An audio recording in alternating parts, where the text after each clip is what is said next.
আসসালামু আলাইকুম। প্রিয় দর্শক, অন্য মঞ্চের আলাপ চাইতায় আপনাদের সকলকে আমন্ত্রণ জানাচ্ছি। নমস্কার, আমি তরুণ ঘোষ। মাত্র 7 দিনের টাইম পেল ঢাকা নিজেকে শোধরাবার জন্য। ভারতবর্ষের পক্ষ থেকে পরিষ্কার বলে দেওয়া হয়েছে যে আপনারা আমাদের ঘনিষ্ঠ প্রতিবেশী, পাকিস্তান নন। তাই আপনাদের ডেকে বুঝিয়ে সময় দিয়ে অনেক চেষ্টা করা হয়েছে, কিন্তু আপনারা শোধরাননি। এই শেষবারের মতো আপনাদেরকে বলে দেওয়া হচ্ছে, আগামী 7 দিন, 7টা ওয়ার্কিং ডেজের মধ্যে যদি আপনারা নিজেদের না শোধরান, তাহলে চরম দণ্ডের জন্য প্রস্তুত থাকুন। এখন এই চরম দণ্ডটা কোন দিক দিয়ে হবে, অর্থনৈতিক দণ্ড নাকি আপনার মানে হ্যাপি হোলি, এই খবরটা কালকে রাত্রিবেলা আমি পেয়েছি, তাই এটা পোস্ট করেছিলাম যে পাকিস্তানের ওদিকেও হবে দামাদ্দাম মাস্ত কালান্দার, এদিকে হলে হবে হ্যাপি হোলি। এবং দুটো জায়গায় পরস্পর একই সঙ্গে হবে। পাকিস্তানে আগে হবে, 12 ঘন্টার মধ্যে বাংলাদেশে হবে, যদি বাংলাদেশের ক্ষেত্রে হ্যাপি হোলি হয়।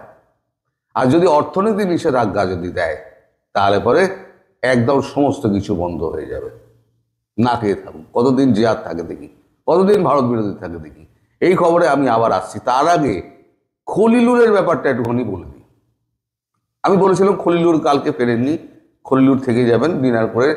জয়শঙ্করজির সঙ্গে ওনার দেখা করার খুব একটা ইচ্ছে ছিল। জয়শঙ্করজির কাছে খবর পৌঁছেছিল এবং জয়শঙ্করজির সঙ্গে ওনার দেখা হয়েছে। আর দেখাটা কখন হয়েছে? দেখা হয়েছে সবার শেষে। আমি সে প্রসঙ্গে আসছি। তার আগে বলে নিই, এই যে ভারতে গিয়ে উনি ব্যাপক তোপের মুখে পড়েছেন। কেউ মানে ওনার সঙ্গে অভদ্রতা করে, সরি, কেউ অভদ্রতা করেনি। সবাই ওনার সঙ্গে খুব সৌহার্দ্যপূর্ণ ব্যবহার করেছে। কিন্তু একের পর এক যে বোম, যেটা চিঠিপত্রের বোম, এক একটা ডকুমেন্ট, যেগুলো একেবারে স্যাটেলাইট দ্বারা ছবি তোলা ডকুমেন্ট এবং প্রতিষ্ঠিত, যেগুলো এক একটা ডকুমেন্ট ওনার সামনে যে আসছে একটা করে দপ্তর ফেলে দিয়ে যাচ্ছে। তো একটা সময় এমন আসে যে উনি বলছেন যে আমি পাগল হয়ে গেছি, যে কাকে উত্তর দেবো আর কাকে কি বলবো। এখন এই যে কনক্লেভটা যেটা হলো, সেখানে এবারে সভাপতিত্বের দায়িত্ব ছিল বাংলাদেশে। তা বাংলাদেশের হয়ে যিনি সভাপতিত্ব করছেন, তিনি তো একটু বেশি বলবেন। তিনি মাত্র 1.5 মিনিটের, মানে খলিলুর রহমান মাত্র 1.5 মিনিটের একটি সংক্ষিপ্ত ভাষণ দিয়েছেন। উনি শুধু একটি মানে ওখান থেকে একটি পয়েন্ট বেরোয়, সেটা হচ্ছে কোনো দেশের আভ্যন্তরীণ ব্যাপারে হস্তক্ষেপ বাংলাদেশের নীতি নয়। মানে ভারতবর্ষের ব্যাপারে, ভেতরের ব্যাপারে আমাদের বাংলাদেশের হস্তক্ষেপ আমাদের নীতি নয়, এটা বলতে উনি বাধ্য হয়েছেন। ওখানে আরো সবাই, মরিশাস যারা ছিল, সব শ্রীলঙ্কা সবাই বক্তব্য রেখেছে। সবথেকে কঠিন প্রশ্নের মুখে পড়েছেন উনি আমাদের মরিশাসের যিনি এনএসএ, তার সামনে। মরিশাসের এনএসএ নামটা আমি ভুলে গেলাম। মরিশাসের এনএসএ ওনাকে একটা প্রশ্ন করেছেন যে, আচ্ছা খলিলুর সাহেব, আপনি এটা বলুন যে আপনারা কি করে বললেন এই সমুদ্রের আর কি, মানে এ আপনার প্রভু, আপনারা অভিভাবক, আপনারা এটা আপনারা কি করে বললেন? খলিলুরের কাছে কোনো উত্তর নেই। খলিলুর বলছে, আমি কি করবো বলুন, তিনি বলেছেন, তার দায়িত্বে বলেছেন, আমি তো এইসব বলতে পারবো। তিনি কখন কি বলেন তার মাথায় থাকে না, তিনি তো বলে দেন, তারপরে তো সামলাতে হয় আমাদের। আমরা খুব মুশকিলের মধ্যে পড়ে গিয়েছি। তখন মরিশাসে সেই এনএসএ বলেছেন যে আপনারা এই ধরনের বক্তব্য যদি আপনারা একের পর এক দাগ দিয়ে থাকেন, তাহলে পার্শ্ববর্তী একটা বড় রাষ্ট্র সেই এতদিন ধৈর্য ধরে বসে রয়েছে, আমরা যদি হতাম তাহলে কিন্তু আমরা এত ধৈর্য দেখাতে পারতাম না। এটা কিন্তু সত্য কথা। তো এইটা গেল। তো তারপরে খলিলুর রহমানের বক্তব্য, উনি যে এতটা সময় আমাদের এনএসএ অজিত দোভালের সঙ্গে কাটালেন, সব থেকে বেশি সময় উনি কাটালেন এই গত 3 দিনের মধ্যে। ওনার আমাদের এনএসএ সম্পর্কে ওনার যা রিডিং, সেটা হচ্ছে অজিত দোভাল একজন শিশুর মতো সরল ব্যক্তি। মানে এটা লাইন টু লাইন বলছি আমি, মানে যেটা খলিলুর বলেছেন, উনি শিশুর মতো সরল ব্যক্তি, কিন্তু শত্রুর কাছে উনি পাহাড়ের থেকেও কঠিন। ফলে যাকে ভারতবর্ষের শত্রু বলে উনি মনে করবেন, তার ক্ষেত্রে, সেই দেশের ক্ষেত্রে, মানে অজিত দোভালের থেকে কঠিনতম মানুষ দুজন পাওয়া যাবে না সারা দুনিয়ায়। এটা হচ্ছে খলিলুরের রিডিং, যেটা অজিত দোভালের সঙ্গে 3 দিনে বিভিন্ন সময় কাটিয়ে পাঠিয়ে, ও সময় যেখানে যেখানে গিয়েছি শুধু আমার কাছে শুধু এসে কাগজ ধরে যাচ্ছে, সবাই এসে কাগজ ধরে যাচ্ছে। এখন তখনই একটা কথা ওঠে যে অনেক ভুল আপনারা করেছেন, অজিত দোভাল বলেছেন অনেক ভুল আপনারা করেছেন, ভুলের মাসুল আপনারা চোকাতে হয়নি এখনো, কিন্তু আমরা বারবার বলা সত্ত্বেও আপনারা কিন্তু একেবারেই নজর দেননি এবং ভারতের বক্তব্যকে আপনারা উপেক্ষা করেছেন এবং ভারতবর্ষকে আরো নিচু করেছেন। এখন ভারতবর্ষ নিচু হতে হতে হতে হতে ভারতবর্ষের কোমর বেঁকে গেছে। পাকিস্তান হলে আমরা এত বলতাম না, আর পাকিস্তানের ক্ষেত্রে বলবো না, আলোচনাও করবো না, আমরা নামও নিই না।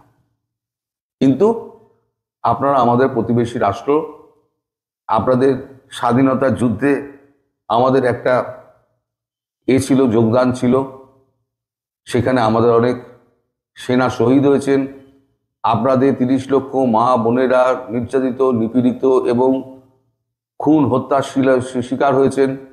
আমরা আপনার এই করুণ ইতিহাসটা আমরা জানি, আপনাদের স্বাধীনতার করুণ ইতিহাস, এবং ভারতবর্ষের সঙ্গে আপনাদের সম্পর্ক যে একেবারে টানা একটা মধুর সম্পর্ক ছিল, সেই সম্পর্কটা এই 16 মাসে আপনারা এতটাই বিচ্ছিরি করে দিয়েছেন, এতটাই বিগড়ে দিয়েছেন, এতটাই বিষাক্ত করে দিয়েছেন যে এখন বিষ আমাদের মাথায় উঠে গেছে।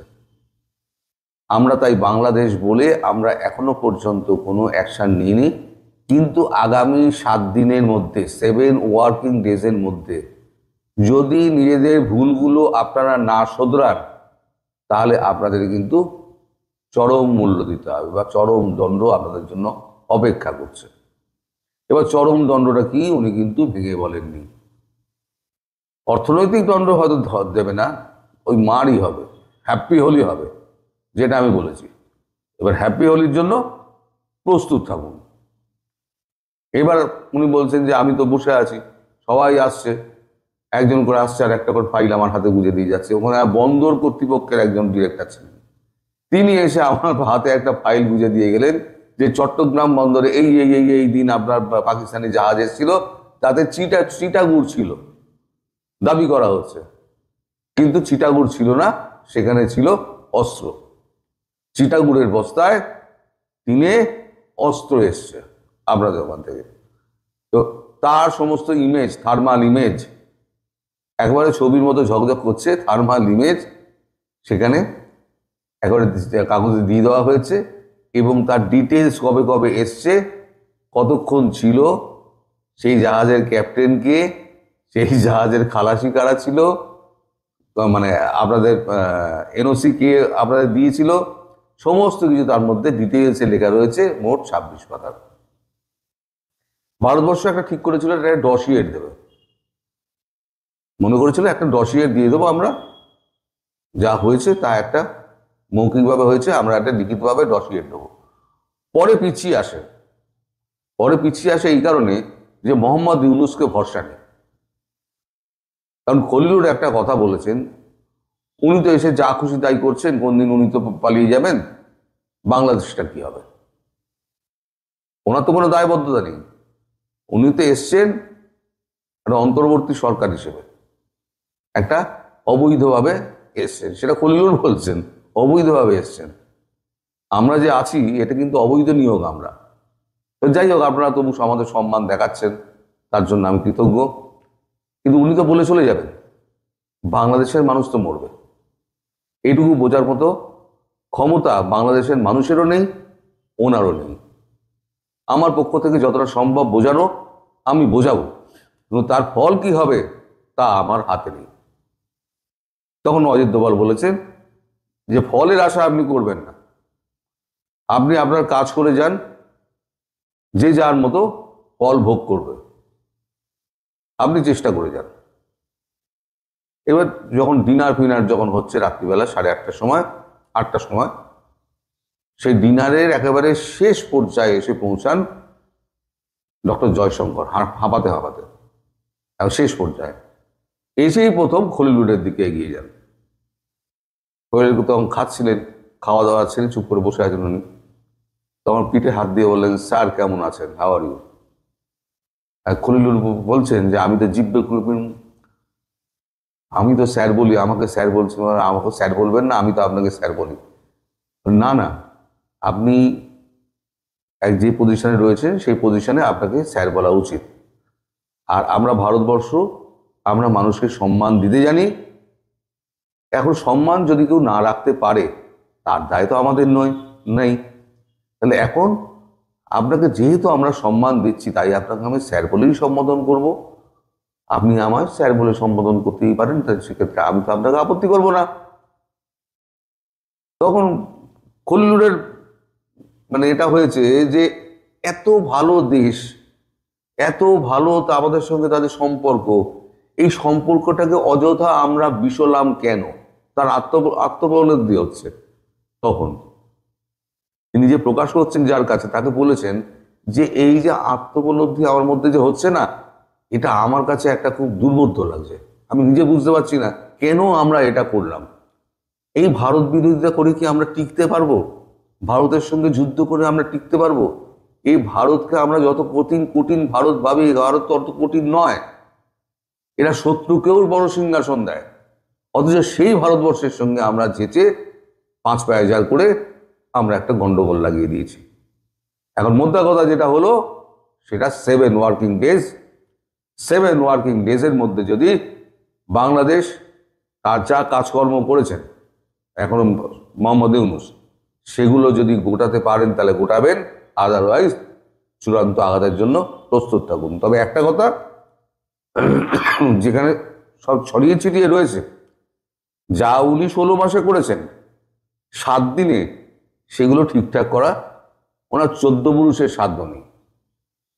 ফলে আমার আন্ডারস্ট্যান্ডিং যে হ্যাপি হোলি হবে, পাকিস্তানে আগে হবে, যে কোনো দিন। মানে আমি বলছি যে ধরুন 3 দিন 4 দিনে, এই যে বেজিং যাবেন, আমাদের প্রধানমন্ত্রী বেজিং যাবেন, বেজিং গিয়ে যখন উনি এর সঙ্গে শি জিনপিং এর সঙ্গে হ্যান্ডশেক করবেন, তখন দেখবেন এদিকে হ্যাপি ওখানে দামাদাম মাস্ত কালান্দা শুরু হয়ে গেছে, ওদিকে হ্যান্ডশেক হচ্ছে। এমনও হতে পারে, আপনারা খবর পেয়ে যাবেন, এমনও হতে পারে। তো যাই হোক, অনেক কিছুই হতে পারে। যদি পাকিস্তানে হয় তাহলে 12 ঘন্টার মধ্যে এদিকেও শুরু হয়ে যাবে। এখন আপনারা অপেক্ষা করুন, আর 7 ওয়ার্কিং ডেজের জন্য আপনারা দেখুন 7 ওয়ার্কিং ডেজে কি হয়, তারপরে ভারতবর্ষ কি করে। সবাই ভালো থাকবেন, সুস্থ থাকবেন এবং সাবধানে থাকবেন। নমস্কার।